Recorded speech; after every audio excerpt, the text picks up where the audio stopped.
She didn't think she was afraid of love. If you asked her, she would probably say the opposite. She wanted love. She believed in it. She imagined the kind of relationship that feels calm, deep, and real. Not chaotic, not painful. Not the kind that leaves you staring at your phone at night, wondering what changed. She thought she wanted something safe, someone kind, someone emotionally clear, someone who wouldn't disappear the moment things became real. And then she met him. He was thoughtful, steady, respectful, easy to be with. He texted back. He showed up. He didn't play games. He didn't make her earn every bit of attention. And at first, that felt like relief. It felt like maybe, finally, something in her life was going to be simple. But then, something strange started happening. Not outside, inside. She didn't feel more connected. She felt more restless, more unsure. And little by little, without wanting to admit it even to herself, she started to feel less interested. This is Yumi. From the outside, she doesn't look like someone who is afraid of being loved. She looks composed, smart, independent. She has her routines, her work, her thoughts, and her private emotional world that very few people ever fully enter. She is not dramatic. She is not the kind of woman who chases people in panic. In fact, she often seems calmer than everyone else. That is exactly why even she does not always understand what is happening inside her, because when people think of trust issues, they often imagine obvious fear, visible insecurity, jealousy, neediness. But Yumi is not like that. Her version of fear is quieter. It looks like caution. It sounds like discernment. It disguises itself as emotional maturity. She tells herself she's just careful. She tells herself she simply does not want to make the wrong choice. She tells herself she wants to be sure. And all of that sounds reasonable, but underneath that carefulness is something deeper. Because every time someone starts becoming truly available to her, something in her begins to tighten. Not enough to create drama, just enough to create distance. She slowly pulls back. Not suddenly, not loudly, not in a way that makes the story obvious. She simply becomes a little less warm, a little less reachable, a little more uncertain. And because it happens so subtly, she can keep believing that she is not afraid, that she just has high standards, that she just has not met the right person. But the pattern keeps repeating, and that is how you know the problem is not only who she meets, it is also what closeness begins to awaken inside her. At first, everything feels easy, not exciting in a dramatic way, not overwhelming, just easy.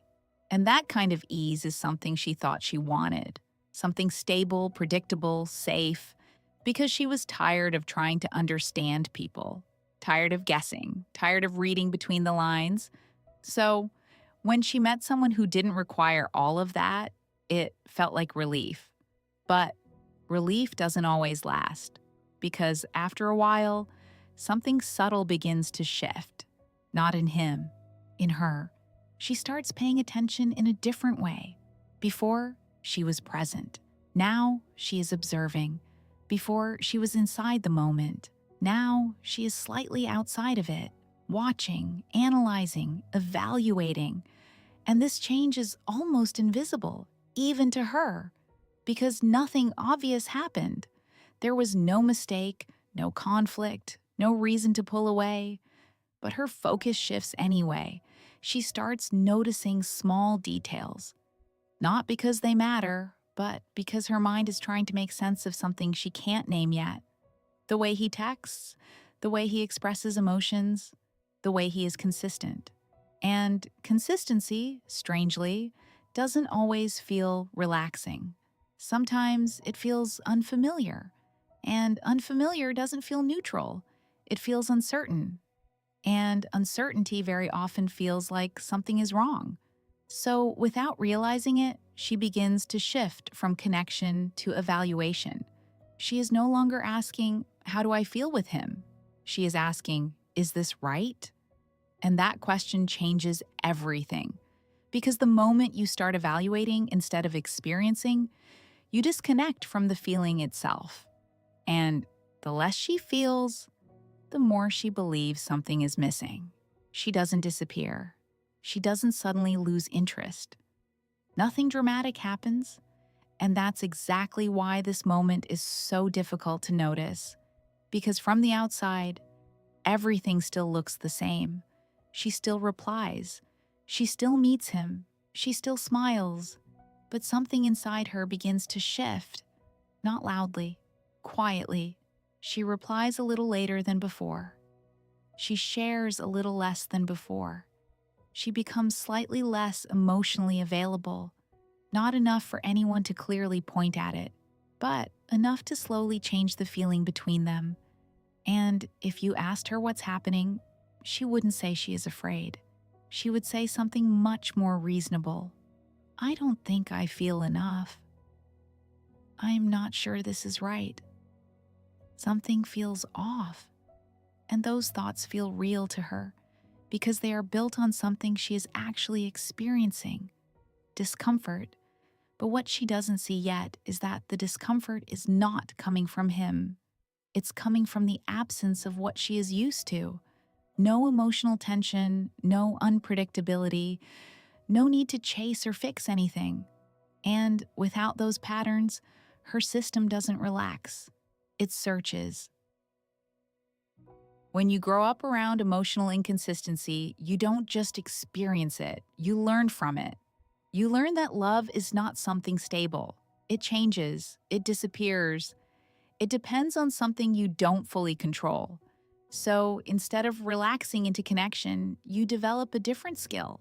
You become attentive, careful, emotionally alert.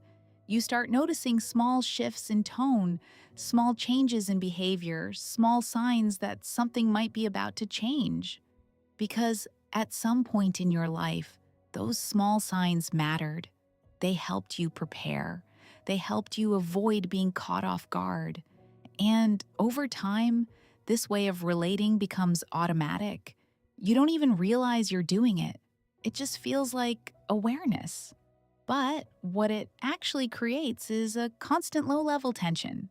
So when something stable appears in your life, something calm, something that doesn't require you to monitor it all the time, your system doesn't immediately relax.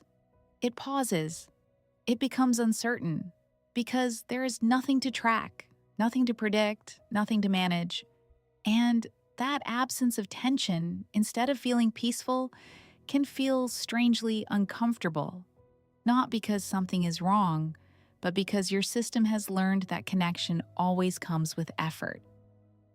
In Japanese philosophy, there is a deep appreciation for what is quiet, for what is not immediately obvious, for what does not demand your attention, but slowly reveals itself over time. There is an understanding that not everything meaningful feels intense. That depth does not always come with emotional noise, and that presence can exist without constant stimulation. But to experience that kind of depth, you have to be able to stay in stillness, not escape it, not analyze it, not replace it with something more intense. Just stay. And that is where it becomes difficult for her, because stillness removes distraction. It removes the emotional movement she is used to. And what remains is presence.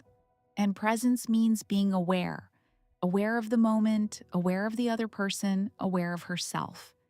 And that awareness includes vulnerability. Because when nothing is distracting you, you begin to feel what is actually there. And for someone who learned that closeness can lead to pain, that feeling is not immediately comfortable. So instead of staying in that space, she moves away from it, not because it is wrong, but because it is unfamiliar. So, what actually needs to change? Not the person she is with, not the situation. but the way she relates to her own reactions. Because the moment she starts to pull away feels automatic. It feels like truth. It feels like a clear signal that something is wrong. But what if it is not a signal? What if it is a pattern? A learned response that activates in moments of closeness. That means the goal is not to fight the feeling, but to recognize it, to notice the exact moment when it appears. The moment things start to feel slightly off, the moment the mind begins to question everything. And instead of immediately reacting, she pauses, not to force herself to stay, but to understand what is happening. And she asks a different question. Not, is this right? But, why does this feel uncomfortable right now? And slowly she begins to see something important, that the discomfort is not coming from the other person. It is coming from the unfamiliar experience of being safe. So, in the end, this is not really about finding the right person. It is about recognizing what you feel when something real finally appears in your life. Because the absence of chaos can feel like the absence of love, but they are not the same thing. And if you walk away every time things feel calm, you are not protecting yourself. You are repeating something your past taught you. So, the question is no longer, do I feel enough? The question is, can I stay when nothing is pushing me away? Or will I go back to what feels intense, even if it slowly destroys me? Just because it feels like love? Because both paths are available to you, but only one of them will actually keep you safe. And the choice is always yours.